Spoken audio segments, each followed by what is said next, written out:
Good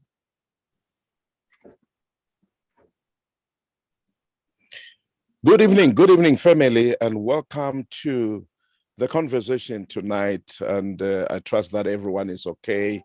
Allow me to take this time and appreciate you all. Those of you who are tuning in on Bold Moves Radio, and those of you who are on my Facebook page, that is Strike Mangani Facebook page. Thank you so very much. And of course, you, our friends that are tuning into Bold Moves Radio, YouTube channel. Thank you so very much. I see a lot of you, my friends, coming in. Thank you. Tonight we have a very important topic to deal with, and I just want to welcome you all and trust that all is well. And maybe, and not maybe, this is very much important for me to start by appreciating my brother Desmond Mungwai, who has done our show last week. It was so beautiful, where he was hosting Dr. Mabunda, and they were talking about vaccine. That was a very wonderful and very informative session. And we say, brothers, thank you so very much for, and your guest. That was a great work you did. We appreciate you guys. Thank you so very much. This evening, ladies and gentlemen, and all of you, my friends, we are looking at what exactly is happening today. Remember, when we talk of the conversation, we're looking at issues that are pressing issues at that given time, to be relevant and to make sure that we are equipping and informing each other as a people and as society, dealing with challenges that we face, that is scratching where it itches the most in times like this. You know, we've never been in a time and in a season like this where we had a pandemic like this. As far as I'm concerned, and with my little age, if I may put it that way, you know, over 57 years I've been alive, but I've never met this. So family, that calls for us to really look at a lot of things in different areas. So I thought, and looking at a lot of funerals that we have today, laying our loved ones to rest, and some of the challenges that people face, one of which is, you know, if it's a COVID case, we are given only almost 3 days to prepare and lay our loved one to rest, you know, and that in itself is not time enough. And one other thing, which is also a challenge, we as Africans, you know, we believe in honoring the departed and making sure that our departed are honored. We do what is right. You know, we're talking of bathing our departed. We're talking of dressing them up with a suit that we just bought and all that. We also talk about, you know, we are families that are so big. We've got really extended families, and that is very real of us. And it cannot happen that I don't go and bury Nwana Malume, Nwana Hahani, and all that. You know, it does not augur well if I don't go. I feel I owe even the departed that favor. So there's a lot of things that were our normal way of doing things. And because of this COVID pandemic, things just got disrupted just like that. And because of that, there are lots of wounds that are not healed. In fact, I must be honest, when we talk of mental health in a season like this, it's a very serious challenge. People are sick mentally, believe you me, because of the setup that we are faced with. And at the very same time, while you're mourning the departure of your loved one, you make claims, and the time is not enough for you to have claims paid so that you give your loved ones a decent funeral. And all that, I must be honest, it just overwhelms us. And you try and negotiate with funeral undertakers, and the next thing, they don't bow because they've got their reasons why they cannot help me on account, you know, in times like this. So it leaves us so shattered and so broken. And sometimes, you know, it even worsen the condition, because I might bury my loved one while I am also positive. So the stress levels go very high, and all that is not just working for us. So ladies and gentlemen, tonight, I've got a gentleman here, and this is none other but Mr. Dankie Matebule, Mr. Maluleke, so to say. Mr. Dankie Maluleke, he's a founder and an owner of Ripumelo Funeral Services. He's got vast experience in the funeral services industry. He's been working in this industry for a very long time. In fact, I had the honor and the privilege of pastoring him some years back. And I know he has been in this industry for a very long time. And now he runs his own Ripumelo funerals. And I invited him for the purpose of us engaging with him. That is why I would love for you to sit back, be ready, have your questions, because it's important for us to know so that, and we cannot say it has never happened to me, it will not happen to me. It happens to everybody. And that is why we must at least know what to do in case it happens. Because when it happens, beloved, remember, you don't have the more extended family to come and help you.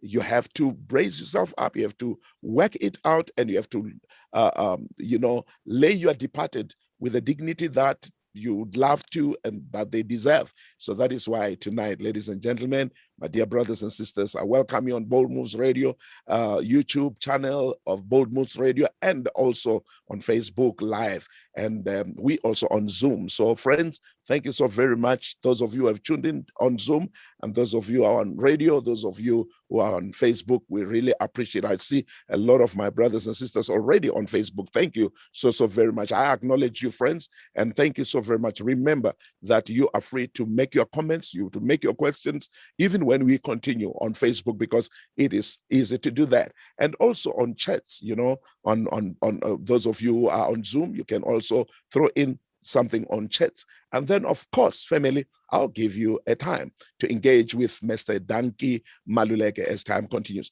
Mr. Maluleke, welcome to the conversation and good evening to you. Welcome. Thanks a lot, Pastor, for welcoming me to your audience and whoever was watching us from their comfort zone at home.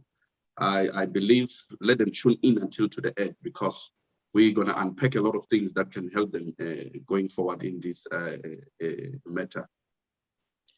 Mr. Maluleke, we are in a very unprecedented or very awkward season.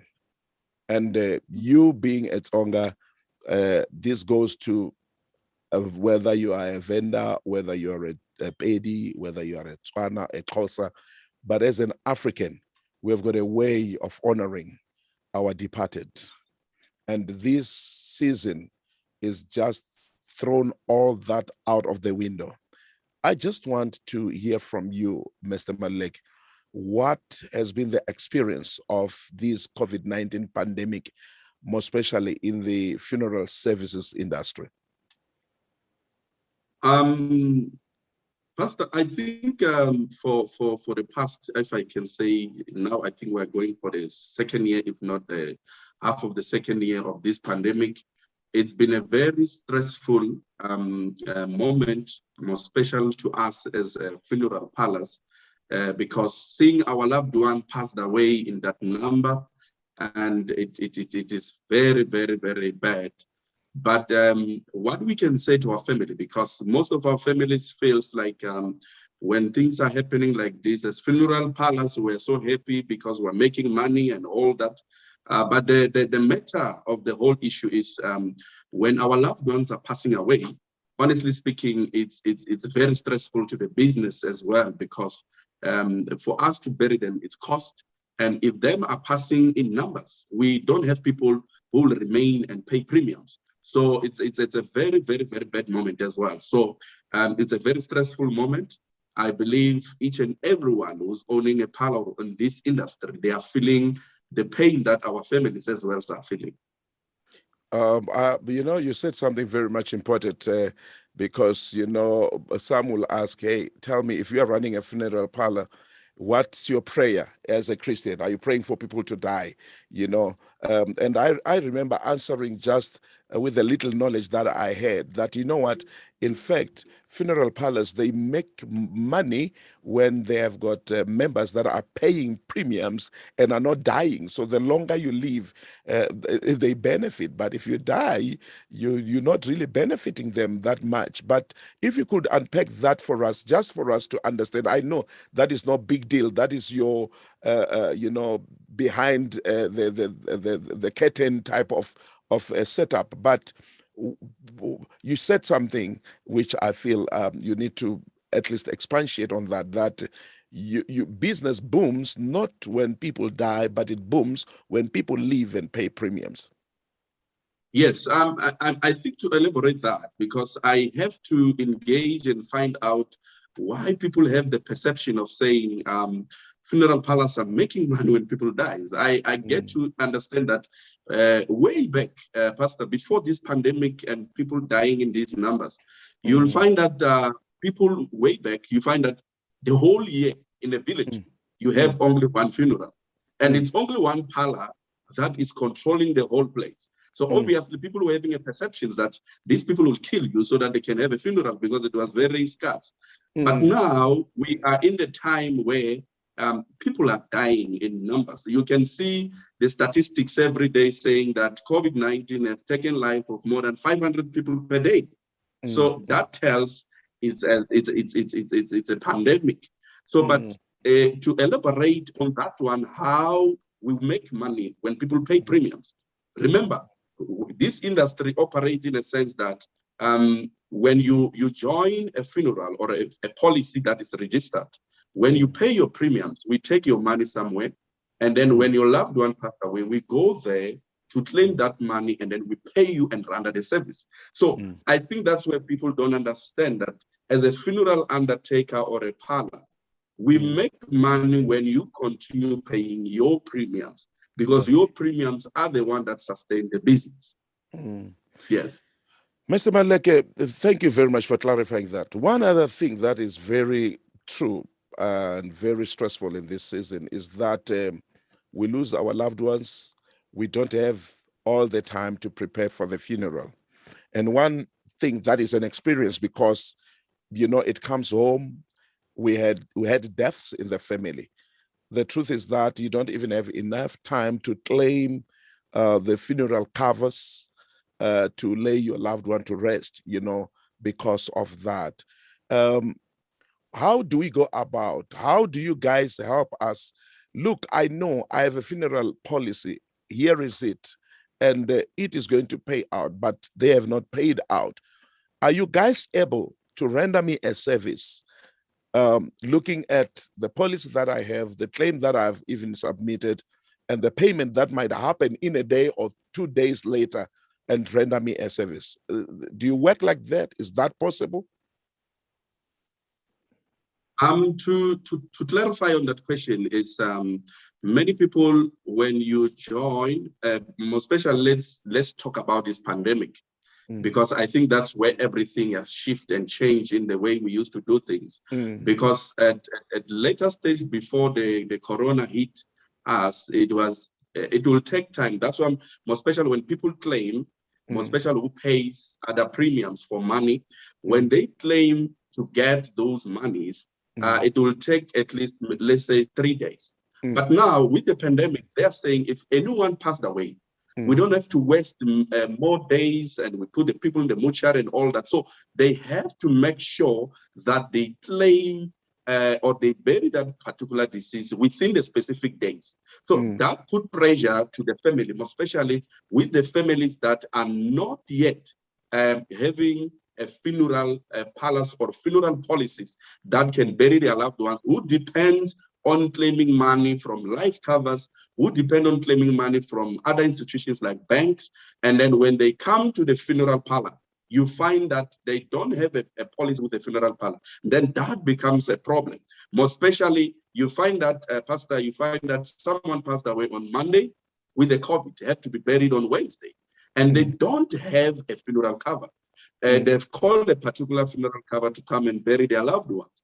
And it becomes a problem because as funeral parlors, we don't want to bury anyone without any payment.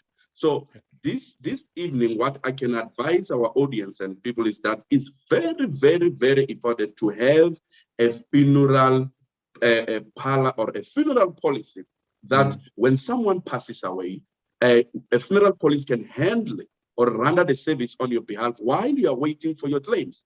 Because when the claims comes, you can manage to pay there and that, but the whole service is going to be rendered. Right on that, Mr. Maluleke. Let's clarify something here. There is a funeral cover with different institutions, like you said, even banks, they do that. What do you offer as funeral parlors? Is it a funeral policy? Is it a funeral scheme? What do you offer, and what exactly do you advise? And do you want to tell me if, or do you have a policy? If I buy a policy with yourselves, what does it take when it comes to having lost my loved one? And maybe I have funeral covers in different institutions. And you guys, are you able to render a service? Can you clarify us on that? Because I always thought that funeral parlors, their responsibility is to bury our deceased, you know, and but you coming and saying there are policies or there are um, packages that can be used or can be bought with the funeral parlor. Can you clarify us on that? Okay, this is how it works. A funeral parlor, it will render the whole service. From picking someone when they passed away, and then transporting them to the mortuary or to the storage, and then we prepare them the death certificate, and then we arrange with the family when they want to bury their loved ones, and then we render all that. We provide a casket, and we give them even some money. For instance, when we talk about the other institutions, remember some other institutions that we are talking about, like banks, they don't bury. What they do when you join, they give you cash or they pay out a certain lump sum depending on what you have taken. So with a funeral parlor, the good part with it is when you join and take a certain package, that package comes with complete. It can render the service with all necessity that is necessary or is needed on that particular funeral. So what I can advise people is when they are taking out these packages, they must make sure from the word said, they take a proper package that suits their pocket so that in future, if anything happens, they don't have these delays. Because at the end of the day, Pastor, remember when our people, I think one thing I've realized on my experience working on this industry of insurances is that people take institutions that pays the money as funeral covers. And then as funeral that is supposed to bury their loved ones. And it's a vice versa or the either way. So it's advisable to take a funeral that if someone passes away, from the word go, while you are waiting for your claim, you can bury your loved one with no cost. Because this is what I normally used to advise people, because many people just join these things and run away, and they come across a day they collide with a problem. When that's where they realize that, no, my package was not including A, B, C.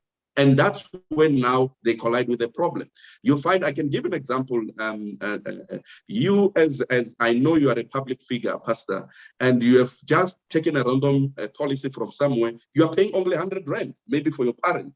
And it comes to a situation now your parent passes away, and now you go to this funeral policy that you have joined for 100 rand. And now when you arrive there, they are showing you something. They said, this is what you have been paying.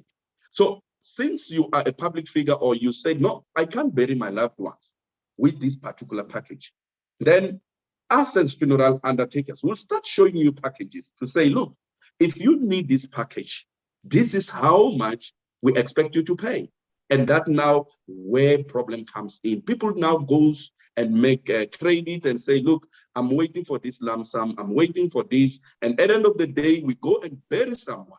And after burying that particular someone, and then here comes claims are not coming. That's why as undertakers, they've come, many of us, including me, who are in this industry, we have come to a stop of burying people with credits. And Pastor, it becomes so unfortunate, and you look like you don't have a heart. Imagine you've buried someone 2 weeks back, you start calling them and say, please, can you deposit the money for the funeral? It's very, very bad. Mm. Yeah. Okay, if I get you clearly, you said even when one buys a funeral policy with a funeral parlor, one must be able to see the package the package must meet their stature or their liking or their pocket, their needs, and they must know, they must be aware of exactly what they are buying. You know, there was an advert sometimes back, this guy was paying for a horse, and the next thing they brought a pony like this, and he looked at them and said, no, I bought a horse. They said, no, this is what you paid for. And you know, he was shocked because you are excited. You might have even invited friends to come and see your horse, and the next thing they give you a pony.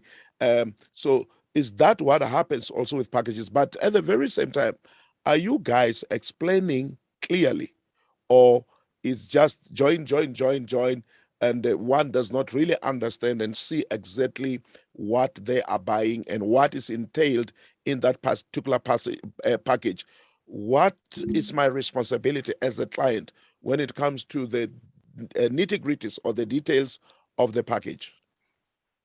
Um, I will answer that one very correctly.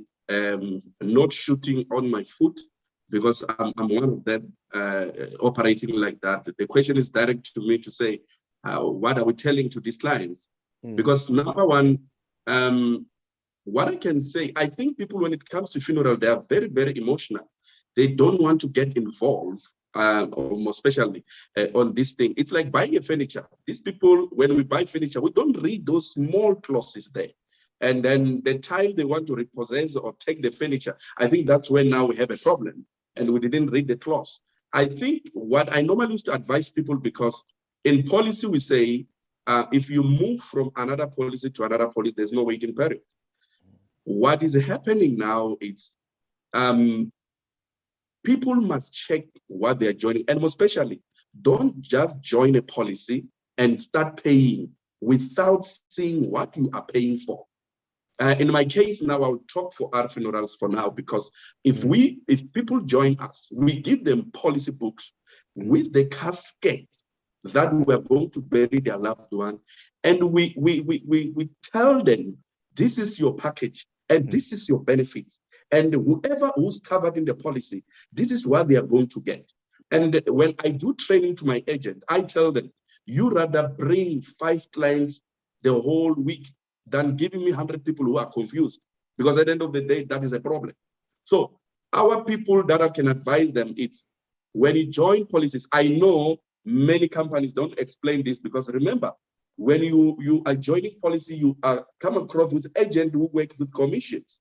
So what they are doing, they are pushing commissions there. They don't explain things in detail. And at the end of the day, a problem will collide with a company and an agent is not there. But I will advise people that whoever who's listening to me now or listening to us, if you have joined a funeral policy, please tomorrow make a call. Ask them, what is my benefit if one of the dependents that I've covered there pass away? And then show me the casket that you are going to give or bury my loved ones.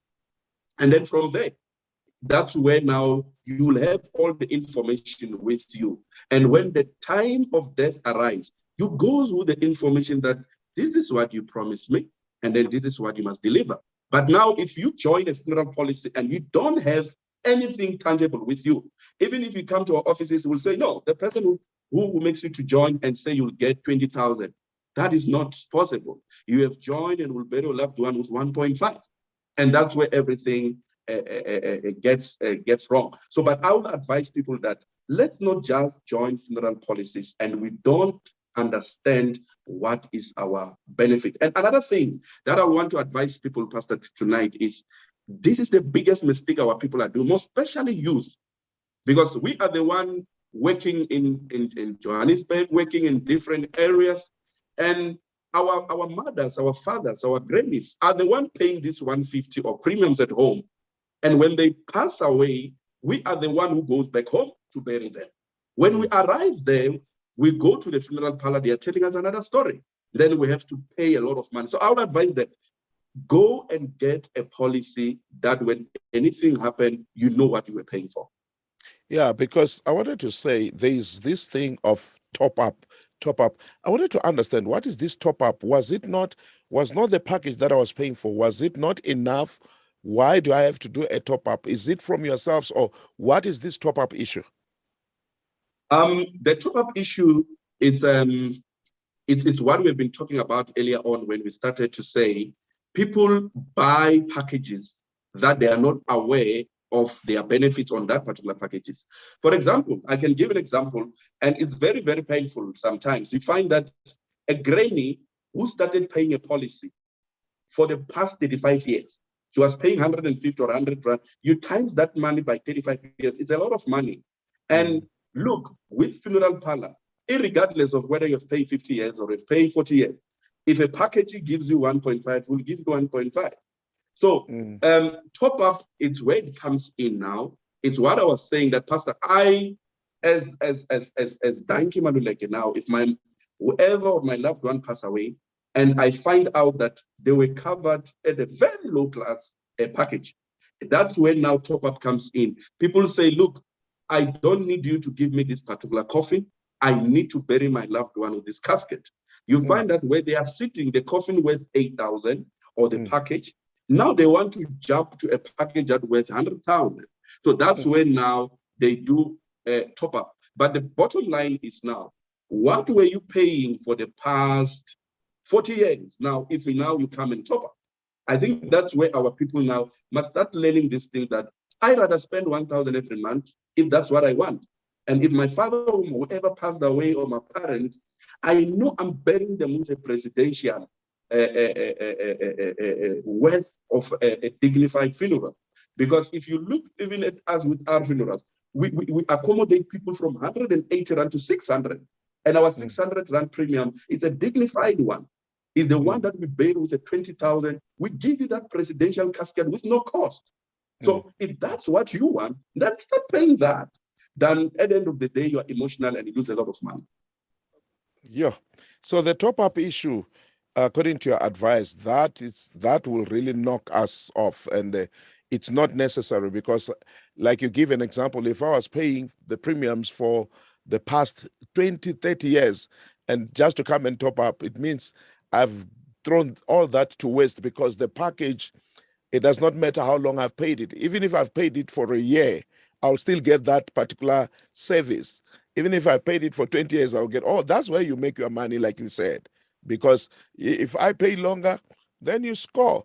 But if I have a death earlier, then that squashes you. But I love what you're saying because I think it opens our minds and our understanding when it comes to we don't need top-ups, in fact. But, maybe the time I joined it, I was not earning that much. I was not a public figure. I was not Pastor Strike. I was Strike. What happens? Is it possible for me to adjust the package in the interim before I have a claim and go to top up? Or once I bought a particular package, I have to hold on to that package. What happens? Yeah, I think since I myself am in this industry, I don't want after this show, Pastor, I have bodyguards, but the truth has the truth has to be must be told, told. and let's do a clean business. Yes. What I can say is, if someone was paying a low premium, they want to upgrade to a particular premium. It is very well allowed. What happened is, in most cases, this is what's supposed to happen. When I was paying a low premium of 180, now I want to upgrade to 600 or 1,000. What's supposed to happen is when you shift to that particular package, you have to wait for a certain period. Let's say, for instance, 6 months. But if anything happened within the 6 months, we're going to wait everything from where you were coming from. So it is possible for people to adjust, but we're avoiding situation where someone was sitting at 100 rand premium or package. Now we see that someone is in the coma, and then they run to upgrade, and they expect on Monday, when that particular person passes away, they need that presidential burial. It's not possible. But there are people, I think it's all about, I don't know, but our people must educate themselves. There are people who say, look, I'm just paying a funeral because I just need my deceased or my loved one, when they pass away, to be taken to a mortuary. I will still want to top up. So, but with those ones, we will never say no. Because at the end of the day, even us as funeral parlors, we are making money, Pastor. We won't shy away from that. But at the end of the day, I'm very worried to people whom they will want a very high class funerals, whereas they cannot afford. Even if they afford, spending recklessly is not advisable. It's better than to spend wisely, and then you know that you afford all those kind of things. Thank you so very much, Mr. Maluleke, for your honesty. Yes, you must not have to have bodyguards after this, because this is information that you don't get on daily basis. You know, I have got my sister here, in fact, who says, true, I got paid to bury someone way after they were laid to rest. So with funeral policies in institutions that do not necessarily render service, it may even get paid later. But you saying, if you buy a funeral policy with a funeral parlor, with the package that you desire, then services are rendered. Let's just quickly talk about the service. How does the service start? And give different scenarios when somebody passes on at home. And for an example, I live in Limpopo, my loved one passes on, they are in Joburg, or where's the more? They are in Zimbabwe, you know, and all that. And what how can you explain your service? Will it still cater for all those things? And how does it cater for that? Do I have to arrange anything, or what happens? It happened. Where do I start? What do I do? When I come to you, what do you want and what do you do? Okay, I think it goes back again to the issue of people joining, because they must be very, very careful. I'm the one, you know, Pastor, I like it. You mentioned that you raised me because I'm doing this thing in the principle of religion. I believe on doing things straight, and I don't believe in the crook businesses. So by saying that, our people, they must be very careful on joining and checking, because you mentioned someone who's in Zimbabwe, in Joburg. It's so painful that our people feels like they are joining policies that at the end of the day, when someone dies, then they can call us or call that particular funeral parlor to say, look, one of my loved one passed away, then can you go? They are in Joburg. And the funeral parlor tells you, no, we can't go there. Our radius, we end at 50. But they've never explained to the client. And now, I remember now, I think we're burying one of the families. It was so painful, but I had no choice. They joined one of the funeral parlors in Limpopo that I can't mention. And this funeral parlor, when they called them that our loved one passed away here in Tembisa, and they said, no, we can't come there. We only end in Limpopo. So that as well is a problem. But to answer the question of the radius, let's say someone is outside the country, I think that one has to deal as well with the repatriation side, because now they will involve the government with embassy and all that if someone has to be repatriated back to South Africa. That's why when you fly out of the country, they need surety, so that when anything happens, they will fly you back.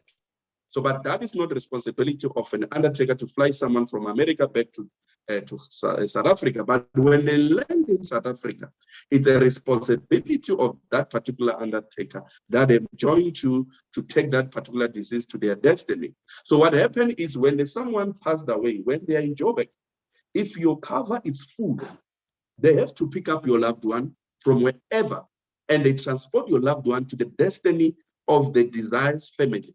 If they tell us we are burying in Mpumalanga, we have to make sure we transport the body to Mpumalanga and we render the service. We help the family from the stress of making sure that we do a death certificate for them.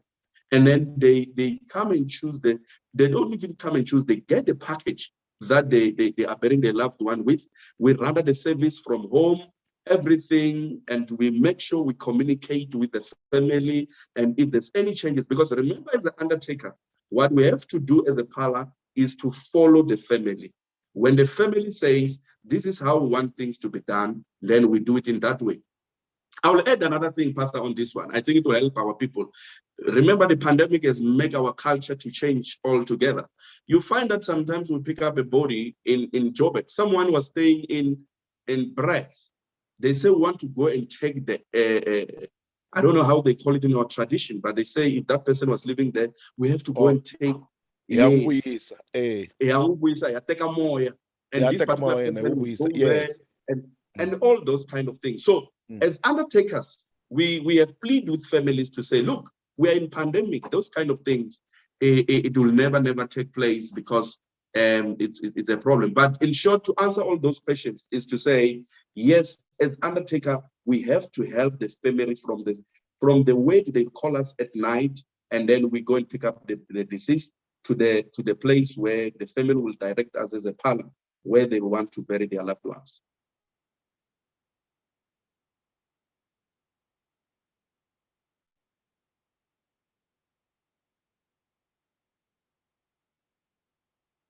Okay.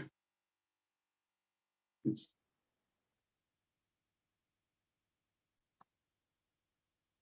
Yeah, no, I think the picture of Pastor Rose there, I'll just log in to see what could be the issue. Okay. Mina, I'm still fine here. For the sake of not having a mute, if you could just continue explaining to us more about the funeral while we're waiting for the fact.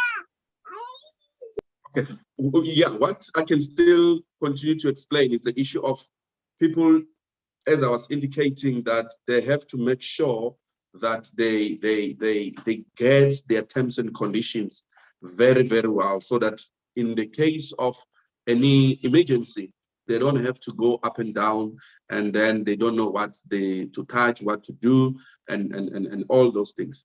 And another thing that I would like to remind our people, though maybe we should have touched it with my host, is the issue of people passing away from home. Because remember, when someone passes away from home, our people don't have patience. Immediately when someone passes away, they just want to call an undertaker or a funeral parlor to come immediately to pick up the person. So, and they end up fighting with us as funeral parlors. But the bottom line is, when someone passes away, the law or the conditions is that we have to wait for the paramedics to come so that they check the body and declare that indeed this person is a deceased or they have passed away. And then they'll write something to confirm that indeed this particular person is passed away. So many families, sometimes they don't have that zeal or they don't have that patience to wait until we finalize those procedures. So it's another thing that will play with the families. And I think when my host comes back, I don't want to go over him, maybe to explain some of the things, but I believe he will come back and explain. But I will advise people, it's not the issue of ramping, but let me just talk a little bit about our funerals that maybe you might be interested on. I know we should maybe mention while we're waiting for him to join us again. To join us is very easy. We are a funeral policy that goes with time. Let me tell people, time is moving. I mean, we are the world is changing. Things are changing now. The next coming 2 decades, we won't have pay points. Where people have to go and queue at post office, getting their monies. What is going to happen now? All people like me, let me give an example with me. I think for the next coming 2 decades, I'll be, let's say it's 20 years different. Yes, I think in the America pension, I'll be getting my pension. But since I know how to use an app, I will never go to post office. So people must understand that the world is changing now. We are going to digital. So we must go Namkari. Let's pay policies. Let the family finance. Our funerals, you can pay your policies from ShopRite, you can pay your policies from wherever we can swap your policies. And the good part that will help you, as I'm saying, people are dying in numbers now. So another thing that can help you, we are doing what we call grave coordinate, meaning that anyone who passes away from our funerals, what we do, we take what we call grave coordinates, meaning that even if you can travel to Canada, you can travel to America, wherever, you spend 10 years, When you come back and they say your loved one passed away and they were buried in whatever cemetery, in whatever particular across the country, you use our coordinates. You walk straight where the grave is. You don't have to call municipality and ask, what is the grave of Mama Ilangoveni? No, not that straight. You walk straight to the grave. That's where we are moving as our funerals. And what we are building what we call a digital claim. It has come to an end. You can we have an app that we're building where you can put your claim if you are our client. Within a particular hours, your claim is attended. We have a live WhatsApp number. I think I've marketed myself enough. I don't want Pastor to come and be on top of that. But if you want to know more about us, we are at www.rfunerals.co.za. We bury all over South Africa. So by me saying that, you can follow us. We've got a Facebook page. That is our funerals. You type that. We are here in Midrand, behind Boulder Small. You can join this moving, growing brand that you can get your service to the most excellent way. I think I've made enough about our funerals. I'm not sure if whether there can be more questions, if we can take while we are waiting for our host. But in short, we are giving you that particular services as our funerals. So thank you so much.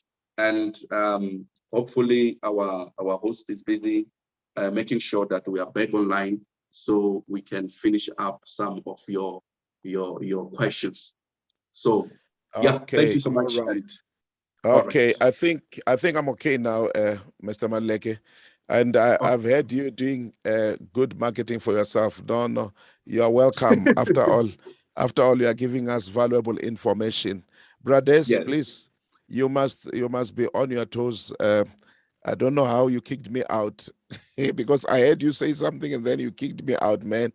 So keep me okay there. Thank you so very much, and my technical men, brothers, I really appreciate. Mr. Maluleke, you have shared quite a lot of things and valuable things in the process while waiting for me. I just want us to come to something that is also a concern. Our culture, when it comes to laying our loved ones to rest, we want to birth them, we want to dress them. What has been your experience, more especially dealing with COVID, and what are the regulations when it comes to dressing, wash, or birthing, and even dressing our deceased? Okay, I think there's a circular that the Department of Health they've given out, I think last year, because there was a cry out that people are not managing to view their loved ones as we used to do as our culture.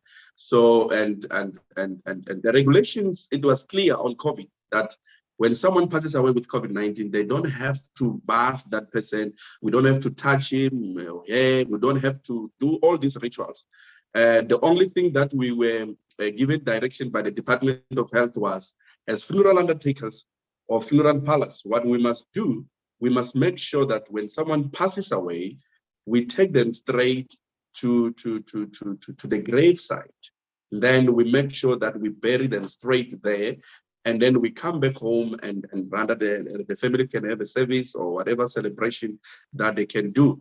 But I think what my experience is that many families, they have a problem on this one. I remember one of the experience that I come across, because remember, Pastor, I'm one person that, yes, I might be owning this business, but I'm hands-on. When it comes to a push, if I have to go and drive a hash, I do that. So I remember 2 weeks back or last 3 weeks back, I was in the Eastern Cape in Bizana. This person passed away with COVID-19. We drove there, and the family wanted to do their rituals. They wanted to open the coffin and they wanted to do all those things. And I told them that, look, according to the regulations, what they've done is the family have identified the body in the hospital. And another thing is the pictures were there that were taken in the hospital before all the wrapping, because all the people in the hospital, they are told before someone passes out with COVID, so that before they write the person, the family must identify and make sure this is our right person if they have to shoot pictures. But this issue of bathing, it's a problem because it must, according to regulation, it must not happen because it puts danger to the other people who are remaining. So what we are doing here is to minimize more infection because, and this thing, people like they do funny things, Pastor. You'll be very shocked. We are in this industry. You find that you deliver the body, you told them straight that, okay, it's not a COVID. Families, they don't have any problem to take out the body, they do whatever ritual they do. So, but in short, what we can say, families must understand, more especially in this pandemic, that some of the rituals or traditions that they normally used to do, they have to be prohibited or to be limited so that we can save life of the people who remains. But what we are doing, the regulation says, for us to not to do a lot of confusion, so that I have a peace or a closure to say, the person I'm burying, I'm right sure it's my loved ones. Then they have to do those prior procreation of viewing before we go and bury, so that we don't open the coffin. Some people, they cry, they touch the person there, they will touch them. So they have to understand on that one. Thank you so very much. Before I got cut off, you said something about being patient with funeral parlors or undertakers when they delay to come and pick up the deceased person, because paramedics or other professionals must come and certify the person dead. And this brings some of the myths that I've heard growing up, that when funeral undertakers take you, if you happen to revive on the way, they have a hammer in the car. They will knock you because you want to take away bread from their mouth. Can you dismiss such myths, and why, more especially with that a person must be really certified dead? And I think I'm hearing that for the first time from a funeral parlor, which makes us understand why the delays, because otherwise I will say, yeah, they said they'll pick up my deceased and now they're not coming. My loved one, just because I don't have knowledge.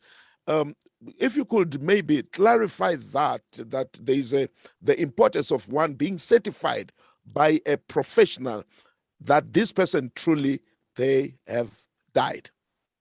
Yeah, I think on that one, people should understand that it's a regulation that has been issued out when it comes to pick up to people who passed away at home. Because let me talk about the story of a hammer. I think somewhere Yes. somehow the hammer issue was correct, because I think way back there were no this thing of paramedics coming to declare death. Okay. And someone that you pick up from home, and this person all of a sudden they wake up in the hash or whatever way. How do you go back home and say this person didn't die? And this is what we come across as palace, and until the government came with the regulation to say no. Because you'll find, Pastor, most of the things that in my 15 years experience, you'll find that some people, you find that they've been picked up, they were not dead. Yeah. And this has been proven because some mortuaries, they will say, we pick up a person at home, he was not declared dead by paramedics or whoever specialist, and they were taken to the mortuary. The following morning, you find that when these people are put on the shelf, they were looking up, but the following morning, they were looking down. That tells you the person was struggling, he was not dead. So it used to happen way back, but now with the regulation, and we tell the families that please wait, be patient, wait for the paramedic to come and declare, because when they come there, there's no way, Pastor, someone can wake up. When they say your electricity is gone, it's gone. You will never, ever wake up. But in short, to answer that one, yes. Our people, they like to lay a hand on your neck. This one is called death. Call the mortuary, call the parlor, they must come quick, and take this one. So many people were taken alive. And then that's where now the government come to a stand saying, no, a rule is paramedics or any professional must come to the house and declare the person dead. And that's where a pala comes in to pick up the person. Yeah. Thank you so very much, Mr. Maluleke. I think you have, with the questions that I gave you, you have really clarified us. I would love to take this time and let my audience ask their questions. You can do it, those of you on Zoom, you can do it on chats, and then those of you on Facebook already, you're doing it, and I'll pick up some their comments, some their questions. And then somebody here is Oscar Sebede. He says, suppose a loved one passes on in Gauteng and the burial place is somewhere in Venda, and you have no branch there or no storage.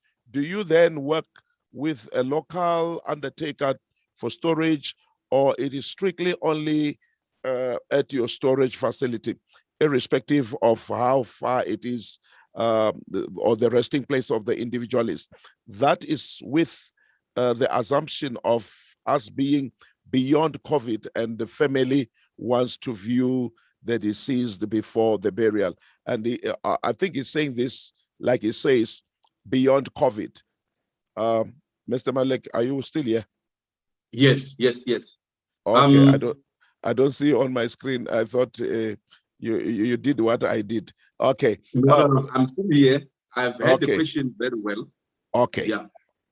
Yeah, I think to answer on that question, as funeral parlors or undertakers, it's a thousands of these parlors across the country, and take it from me, if all of these parlors should have mortuaries, it's gonna be chaos. It's like gonna be each and every corner, it's a mortuary. So what is happening? We as parlors, we have what we call institutions that we join. I can mention some. Some, you know them, it's like FIXA, some SAFPA, there are a lot of them. So when you are a funeral parlor, you join those organizations, we work together. So what happened now is, it's like a taxi industry, if I may put it in that way. There's connection routes. So if someone passes away from here, I have a storage like my service, I have a storage in Guyana, I have a storage in Joburg, and there is a storage in Venda. One of my clients passed away in Venda. Obviously, in the circle of our constitution, someone there will use their own storage so that the family will be closer to view the body in that way. Okay, thanks very much. And then another one here, I think this talks to having a funeral parlor. Yeah, I think it's my kokwan here, Tinyikungwabeza, saying Mediclinic only gives 1 hour to remove a body. I don't know if they have adjusted it. That's private clinics because they don't have mortuaries. And what is the experience, and how can families be found not being having to run around while they're mourning or while they are broken because of the departure of their loved one? Yeah, I think to answer that one, I think it's more, it's already, I would say it's sorted. Why I'm saying this, because any parlor, I'll talk to the parlors that bury around South Africa, not parlors that maybe they are limited with radius, but any parlor like us that we bury all over South Africa. I know Mediclinic, if someone arrives now and they pass away, they will tell you straight, look, we don't have a mortuary here. Call your undertaker to come straight and pick up your deceased. What happened is we have repatriations companies that we work with that can access even remote areas. For example, if I'm stationed in Gauteng, Soweto for my pickups, and I'm having someone who passed away in Mediclinic in Mpumalanga, there is a repatriation there. So to answer that question is, within an hour, the pickup vehicle should have approached or should have arrived in that Mediclinic. So in other words, when you operate a funeral parlor, you must make sure that your territory are guarded. Like, for instance, now as I'm speaking to you, Pastor, if I can hear or a call comes to my office and say someone passed away, they are in Soshanguve, they are in wherever, I know there are people waiting in Soshanguve as we speak. So we make sure that we minimize the time so that we don't have to take long. But people must also bear in mind and be a little bit patient, more especially in Joburg, because this place, it's congested. I used to tell people that, look, the 1 hour that the hospital is giving you, we cannot guarantee it because you get into the freeway, there's traffic, and you cannot bypass that traffic. So we normally used to tell them that, look, this is the number of a driver. You can track him. He's on his way. As our funerals, it's what we are building in our app as well, that when we dispatch a vehicle to come for pickup, family can even view it on our website and say, oh, this vehicle is reaching this, is on this point, they're on their way. So that a family must have that relief stress to say the vehicle is on their way. You know, Mr. Maluleke, you remind me that you said you have coordinates for the burial places, which I think is smart for people to locate the grave of their loved one, which I think that's cool. And I think on that note, again, tell us about how do I come to know that this funeral parlor is not limited when it comes to radius? And the next thing, it's only when I have to have my loved one buried a little bit far or having to be taken far, and they tell me of radius. How do we come to know that? How do we access such knowledge? I think it's what we mentioned before, that these terms and conditions has to be put in paper, so that when a funeral parlor comes with stories, you produce the paper, and we will advise. Remember, as I've said, we are doing straight business. We are here because our clients, when they pay premiums, our businesses are moving forward. So we have to be transparent in everything. For example, this clause has to be in the paper. There has to be a documented, whether it's sent electronically or you have a paper, that tomorrow, when anything happens, you go with it and say, look, you said you bury all over South Africa with no limitation. Then now you have to offer the service. And if that funeral parlor doesn't want to offer what they've promised, there are institutions where you can report them, like ombudsman, where you can lay your claim, and then to say, look, I have a problem with this particular funeral I've joined, and this is what they've promised me. The first question ombudsman will ask you, where is your policy document? And then when you send them that document, then ombudsman will look at your document and say, and call that parlor and say, look, we have a document here. Why you are not providing the promises or conditions that you have put in the document? And that's when now that funeral parlor should, they have to come forward and answer those questions. And if it comes to a push, if they are not operating legally, it can come to a push that they can be penalized or closed down if they are not rendering a service or they don't deliver what they've promised. Okay. Now that's loud and clear. Thank you so very much on that. You know, these are some of the things I always say, even at church, if I one Sunday stand up and say, today we're going to talk about death and burials, hey, people will think, yeah, Mruti, message la and utlolela man, you know, because these are things that we don't talk about, but these are things that we are faced with on daily basis. And not to mention this time of COVID, because, you know, people get sick 2-3 days, the next thing they are no more. And that is why maybe I would even love to encourage my viewers here and my listeners on radio that it is very much important for us to, this time around, brace ourselves up when it comes to issues of dealing with burials and things like that, even taking care of each other, because ungatikuma uri ntsongo, but you might have to bury your loved one. You know, things are happening at a fast pace. We are praying every day. We're trusting God, and God is good. We are going to overcome this battle.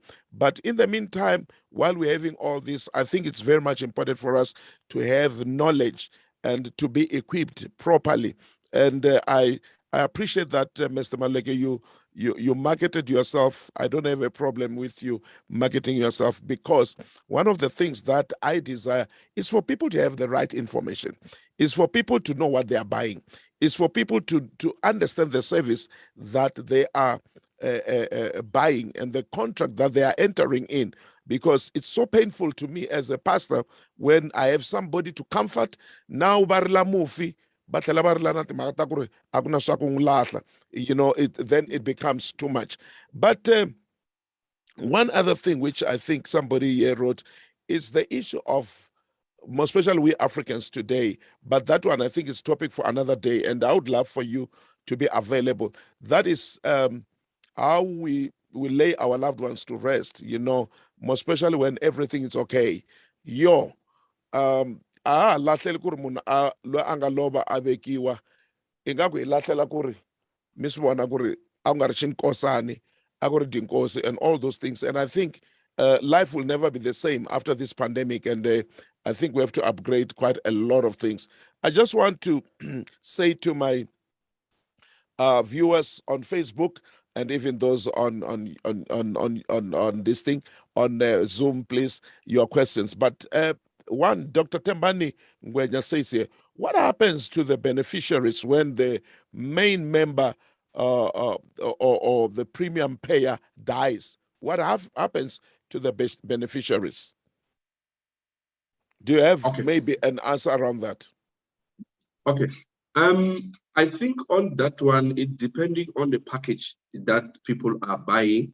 Some of the package indicates that when someone passes away or the main member of beneficiary passes away, what happens to the dependent? It depends on, there are some packages, for example, even on our side, that if we have someone as a main member or as a breadwinner who have been paying us, let's say, until to their package, or they paid us more than 21 years and they die, what we do, their children, they remain covered until a specific years. So it depends as well on what you are buying. So in some cases, when a beneficiary passes away, it ends there. Because remember, sometimes someone might have joined you for 8 months and they pass away. You cannot take that burden for the rest of the next 30 years. So, but what happens is it depends as well what you are buying. But in short, what we normally used to advise the family, it's if it's a breadwinner or whoever passed away on the policy, we sit down with the family after and ask them, there's anyone in the family who's supposed to carry on with this policy, or we should put it on hold until such a time in a family when someone gets a job or whatever way, they can come and revive the policy. So it depends on what you're buying. We do have such kind of policies where a main member passes away, they've paid for quite long, then we remain with the children for a specific time for benefits. Lovely. Thanks for that. And, you know, Pastor Nanti Twala asked this one, and it's, you know, he says, is it true that you amputate a deceased to fit into these standard size coffins or caskets in case the person is, you know, they are vertically blessed to an extent that they, you know, they are really tall. You know, you know, they don't fit in these what so-called normal caskets, normal coffins. What we do in that case, Pastor, is just we call them. We've got our own way of calling them. Unfortunately, if it's not the correct word, they will pardon me. We call them oversized. So in our language, so if someone is gifted and they pass away, we create or we do a specific allocated specifically for that particular person. Especially we manufacture a heavyweight casket. Even here in Joburg, when we book, because here in Joburg you pay for the grave. So we tell them, the municipality, that the person we are burying is an oversize. So you cannot suffocate someone in that small coffin. Well, they are size 98. You'll have a serious problem, because how are you going to close it? How are you going to feed them in? So we have to specifically speak to the family and make sure that we create and do a special coffin for them. Oh yes. So this thing of it's not real. It cannot happen like yeah, now one box and we can't get it. I think they've got it. They suppose, I think the parlor owner just given instruction that, guys, I just want to see that person down. How you do it, I don't know. I just want to see that person in the box. How you do it, it's your own. It's your own. Thanks Yeah. very much, Mr. Maluleke. My friends on Facebook, thank you so very much for your comments and your questions. But I would love to see your questions.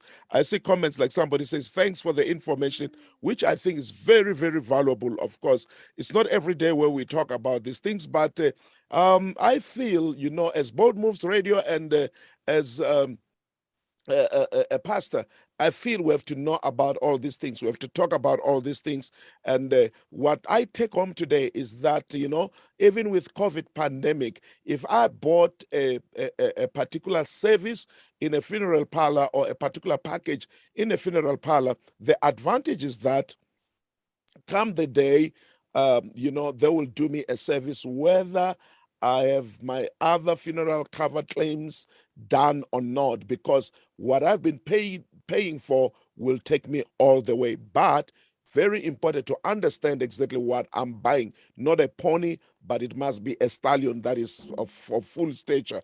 That becomes very much important. That is, reading between the dotted lines is very, very critical, even in this industry. But as I see my sister Regina Chauga saying, valuable information indeed. Yes, my daughter, we thank God for this. And then Pastor Twala says, thanks for the correcting of myth. That's very much important, Pastor Twala, because these myths, if they are not corrected, they go on as reality, and I cannot imagine my loved one having to be chopped because they say they are big. So that is very much important. Grace Sakan Chauke saying, thanks for the information. Thanks, family. I think, Mr. Maluleke, allow me to, even as we draw to a close of this program, allow me to ask you, please, what are some of the things that I did not ask you, but are very critical for us and my audience to know even before we release it today? I'm planning, I'm thinking aloud. I'm planning that we have quite a number of services with you, making sure that you're taking us through these things. In fact, I would love for us to have a program where we talk about deaths, and what happens, because one of the things that I know it is not in your jurisdiction, but it's very concerning, is that every time somebody dies, most especially a man, if a man dies, the poor lady will be in trouble. A lot of things will be happening. There's hostility. And another thing that will also be coming there and there, before they know what is happening, kungena swigongwana swin'wana wa swivona ku lexiwani i xigongwana xa Dankie Maluleke lexiwani, swi nghenisiwa kwalaya wa ha rila swa longoloxiwa, vana va mufi hi lava, and the poor lady was not told anything, and the bana ba wena, they get so angry and all these things, which says we must not leave the death issues as a concealed type of a subject. We must unravel it, we must talk about it, and we must also deal with the myths that Africa for a long time continues to cherish, that if a man dies, is killed by his wife, so these things, I feel they must be addressed, and then that is why I will need you time and again in a program like this. I think this is Nana K. Pastor, please, what about repatriation services? Does our funerals help to send deceased to other countries? And I think before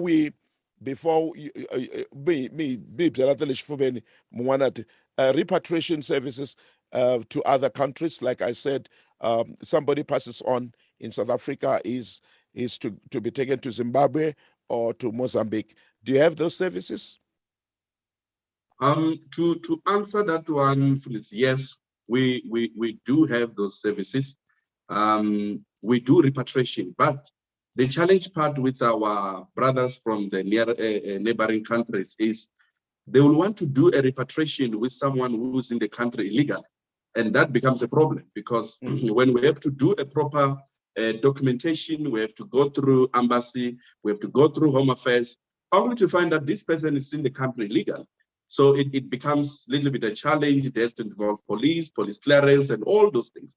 But in short, yes, we do a repatriation to people who have proper papers. Even if they don't have proper papers, there is a channel that we follow, but it becomes problem to our side because we have to do a lot of documentation for that particular person to be repatriated back home. To answer that question again, or to advise many people when it comes to death, is just that, unfortunately, especially when a man dies, is a problem, because a woman who remains behind, she's got a pressure from the family, that they are pressurizing her to say, look, our father or our brother had businesses, you cannot bury him or like that, so you have to spend his money. They'll even go and withdraw the last money that should take care of the kids, to make sure that this woman remain with nothing. And then they want to see and flourish everything. So I will advise that, a funeral, when it hits in a family, there is life after death. So people must spend wisely. I advise people most of the time, especially when on radio or on wherever on marketing social media platform, to say, guys, pandemic has taught us that a funeral, it doesn't have to be an expenditure. That it's so painful when they see each and every funeral, you see a mobile fridge. I mean, a deep freeze now, you can put a food that you can serve 50 people and go home. Yes. Why a deep freeze that comes there? You pile it with a lot of meat, you pile it with a lot of drinks, and at the end of the day, people just pick up 250 people and you remain with a lot of food. Yes. And nowadays, it's not even advisable to buy a lot of food that gets spoiled. So it has taught us that funeral, it doesn't have to be buying a lot of liquor, drinks. People just misuse money. And, pandemic now, Pastor, that's why as Palace, we don't take credit, because you never know. Now you come with your spouse pass away, you are the one who wants to come and do an agreement. Next week, we hear that the person who did the agreement passed away again. And then we remain with the problem here. We go to the family meeting to say, hey, this person's got a 60,000 debt. They say, no, we don't have an agreement with you. So that's why we advise people, let's spend wisely on funerals. Yes.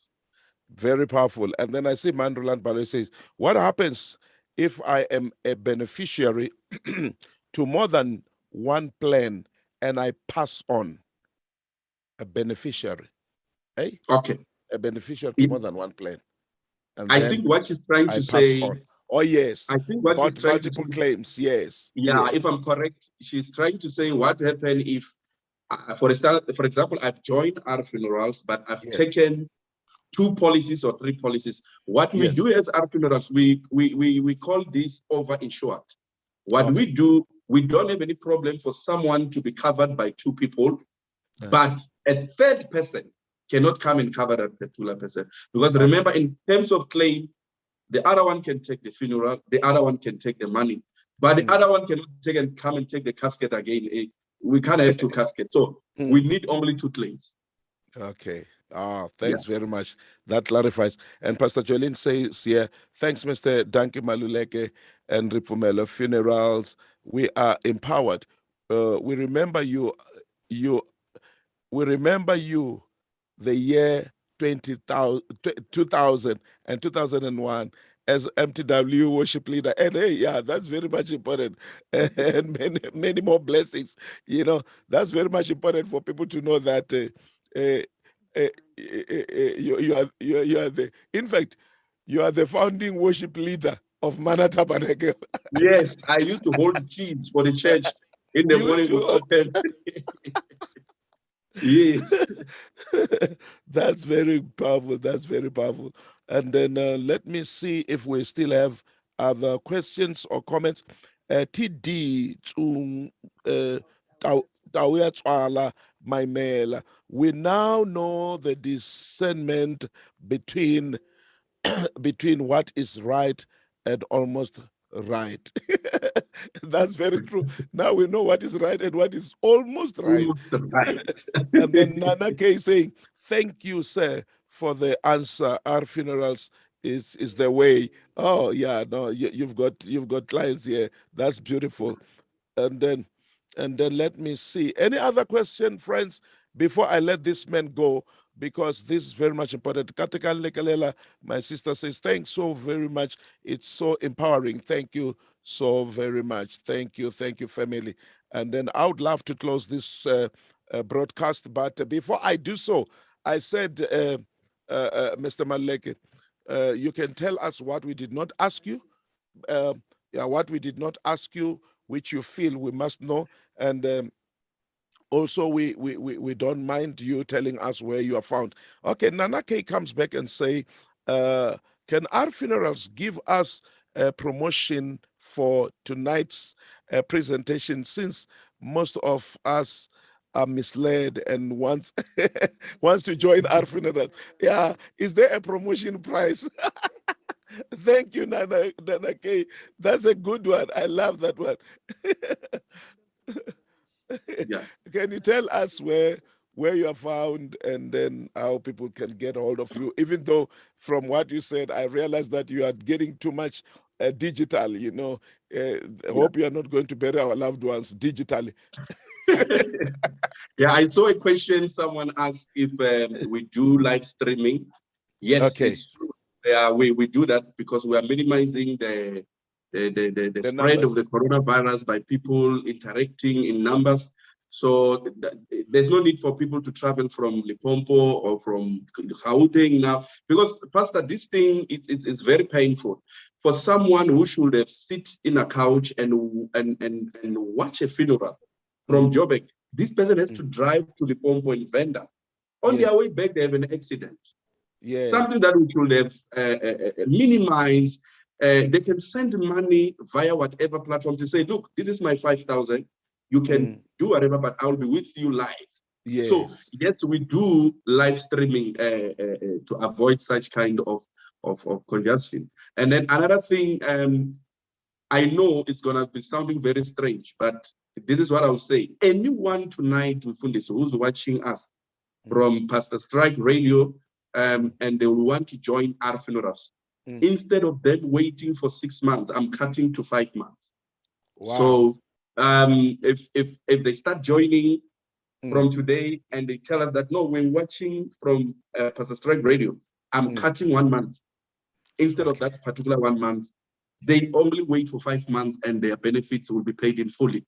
So that's one of the benefits that I can give our audience tonight who are watching us. And for them, if they want to swap, wherever they are, they want to move and be with us, they are very welcome. They pay first premium, they move with us. So that's what I can tell them. And another thing, they must be very careful on waiting period. And our people, they are not educated. I think this is what you asked me, what I can tell them before I leave. They must be very careful on waiting period. If you join any policy, if your loved one died by accident, no waiting period. It's a regulation of the policies. So if your loved one passed away in an accident, they've been shot, they've been stabbed, and die instant, no waiting period wherever they join. So, and another thing, our people must understand something for this. An accidental death must happen on the spot. Or it must happen within the 24 hours. After 2 weeks. That is not an accident. The doctors will write that you've died from building or whatever way. So, but accident must happen on the spot or within 24 hours. 24 hours. Died on the spot and they go to hospital and the following day they pass away. That's an accident. So it's something that I wanted them to clarify them so they know all this information as well. But in short, if they want to find us, our head office, we are here in Midrand. We are behind Boulder Mall. We bury all over South Africa. They can even visit our website. And in this, we have an app. So if people want to join us online, through WhatsApp, we send them an app. They can fill all the information. Their application comes straight to our office. They don't have to carry whatever documentation. We are moving with time. Our system is linked to Home Affairs. We don't even need your ID number. You just give us your ID number. We don't need your ID copy, I mean to say. So everything we can, your smart card, so that's how we move with digital times as well. So they can join us online and we'll give them these powerful services. And then number is the most powerful number. It's 064 947 7681. They can WhatsApp that number. They can come to our website. They can even join online on our website. You can pay through our account. We have all social platforms where we can even interact and links you to our website where you can manage to do all these payments. Lovely, lovely. You know, I really appreciate this. And you said something. You said if somebody is watching and then they come and say, "Look, I heard you on Pastor Strike's show," then it's 5 months waiting period, 1 month out, and then if they are moving from another company or another service, then it's the first premium. Once the first premium is deducted, then they are covered. Yes. So, which is advisable for one to move to make sure that you're not canceling. You rather lose one premium on the previous company and then have another premium, then cancel. And what happens is there a way of what do we call it, of claiming back that premium which was paid while I've paid on another parlor? Yeah, I think this is a perception that many people had, even more special old people. You know, because these things are many in back home. There are a lot of companies. So when they are recruiting them, they will tell them that, look, when you move from this company to us, we'll go and collect money from that company and we bring it here. So that old granny will feel like, hey, I didn't lose. But the matter of fact is there's no money being collected. What is happening now is if that particular company is registered, they are paying underwriters, what is going to happen while they are busy paying money, when you shift to another, it's a regulation that regulates a fiscal that regulate all this financial service board. They have said or come up with a regulation to say, look, when you shift from other underwriter to underwriter, there's no any waiting period, meaning that when you move from here to here, you continue. But this is where the tricky part comes in. You don't move, I'm sorry to use this, if someone is driving this car, they will bear with me. You don't move from 1400 to Range Rover and you expect that you'll be cruising there. It doesn't work like that. What happened You move at the very same, you move with your 1400. Yes. Okay. So if you will take it from 1400, at least we will put in Mazda 233, 323, you fit in there for a specific time. But if you want to jump to Range Rover, it's allowed. You can You upgrade. jump, but you wait a little bit for that 6 months. But if anything happens, we give you your 1400 and then we move with you in that way. So in other words, yes, it's possible to move and then you take that particular policy. Wow. Thank you so very much. Thank you so very much, Mr. Maluleke. You have really empowered us this evening. And is there anything that you'd love to say before we have our parting shots?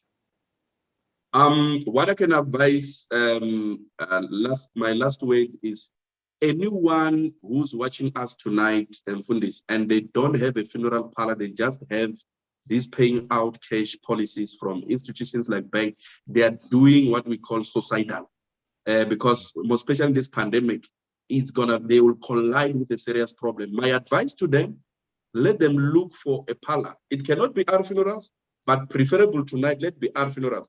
But have a parlor that when someone passes away, you know who to call. Because you waiting for the money for the institution to pay you. I'm not discouraging people. I myself speaking, I have some covers that will give me money from banks or wherever.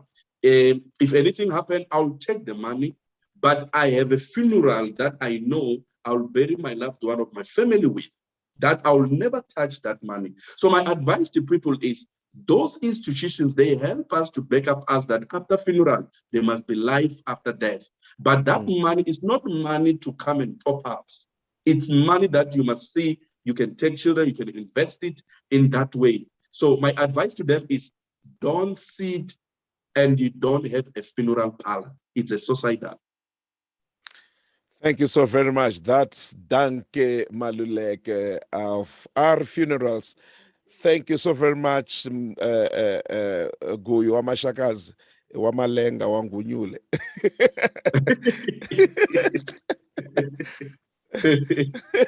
Andingabulile swin'wanyani.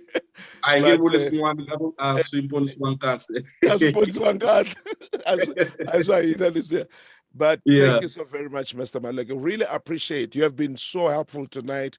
We really love the information that you have shared with us.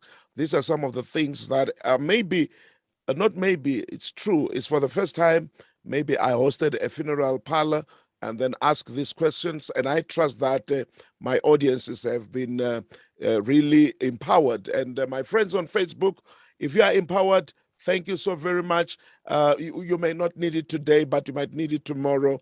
But one thing that Mr. Maluleke is advising us is that please, it's very much important for you to have a funeral parlor that you buy the service from, and you're paying on monthly basis according to your pocket, according to your affordability, because when death strikes, you don't have to be running around looking for this and that. You must call and then have the service rendered for you. Thank you so very much, family. And I would love to appreciate you also for your patience. We've taken at least 25 more minutes of your time and of Mr. Maluleke's time. But thank you so very much, sir. And may you have a blessed evening. And to all our friends on Zoom, thank you so very much. You have been so sweet and so good. We did not have any interferences, any disturbances. We really appreciate it. And of course, our technical producer and our manager, Mr. Desmond Mungwai, thank you so very much, sir. You have been hands-on, and we really appreciate this broadcast went so smooth because of your intervention. And of course, our executive producer here, Pastor Joelin, thank you so very much. And Mr. Maluleke, thank you. And the R Funeral family, thank you so very much. As for me, it becomes easy for me to really want to join you as also a gentleman that I had the opportunity to bring up, and I'm proud of what you have become. I'm proud of your heart serving the nation and being truthful, telling people the truth. That is very, very much important because, you lie to me when I'm still okay. And when I come in tears, that lie, it's poisonous. I don't want stories when I need service. And maybe before I let you go, I see Sister Regina Archauga saying, God bless you, Mr. Maluleke. Thank you so very much, Mama. And then I see Mantsakani Mabasa saying, thank you so much, Pastor and Mr. Maluleke. Mantsakan, I think she knows you very well. I would love to say thank you so very much, family. Bless you all. That was the conversation with Pastor Strike on Bold Moves Radio, on Bold Moves, the radio YouTube channel, and right here on Facebook Live. Thank you so very much. A blessed evening to you all. And friends, please, a hi nga hloleli munhu a hi ringeta ku mi nyika vutivi nerisa va ri ndi wu tula ri va ri sa tuleli muthu mara ri sokoto ri ndi zwa maḓuvha hoṱhe ri kotangana nazwo vhafuna washu vha khou ṱuwa ri fanele u ḓivha uri ri ita mini ri zwi ita hani mudzimu vha ri thusa ne isi mitlholo batho ba yešowe ndi ri tshwanetse re bolele ka ditaba tše di botlhokwa ka gore ka letšatši re bona barato ba rona ba ntse ba tsamaya and le rena tšatši le lengwe re tle o tsamaya and ngwana mma o se kwa tsamaya ditaba tša gago di se a loka a re nyake mathata a re lokišeng ditaba tša rona. Thank you so very much and a blessed evening to you all.